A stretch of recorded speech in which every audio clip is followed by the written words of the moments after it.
Usa ka 4-piece beneficiary ang nadakpan sa Cagayan de Oro City human nalambigit sa illegal nga droga. Atong sayron ang detalye ni pinagi sa live report ni Cyril Chavez. Cyril. Yes, Tek, miabot nga to sa sobra o sa kamilyon ka pesos nga kantidad sa gituang shabu ang nakumpiska sa kapulisan sa Cagayan de Oro City. Atol kini sa gihimong operasyon batok illegal nga droga. Atol sa gihimong follow-up operation batok illegal nga droga sa otoridad sa Cagayan de Oro City. Alas 7 sa gabi, dakpan sila Bayma Hadhisamad, 33 anyos, residente sa Tibasak, Makasandig, og Paul Torres, 31 anyos, usa ka taxi driver og taga Barangay Carmen.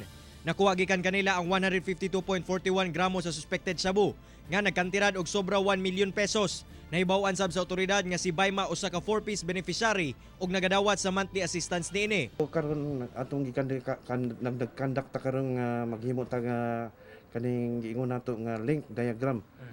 O ato gid ni masusi kung asa gyud ni ang ilang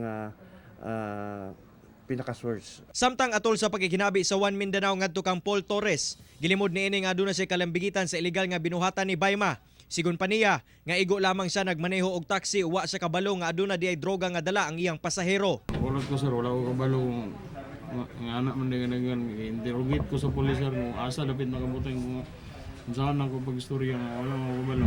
Bisan pa niini, mapil gihapon siya sa pasakahan og kasong paglapas sa RA 9165 kon Comprehensive Dangerous Drugs Act of 2002.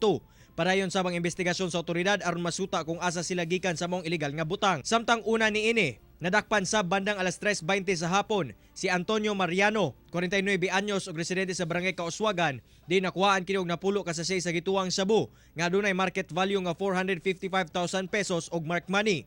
Moabot ngadto sa 1.5 million pesos nga kantidad sa gituang illegal nga droga ang nakuha sa kapulisan atol sa duha ka bypass operation nga ilang gihimo.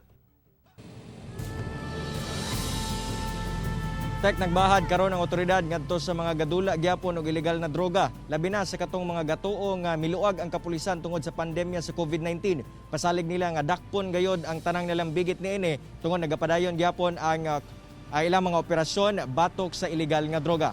Tek. Okay, daghang salamat Cyril Chavez.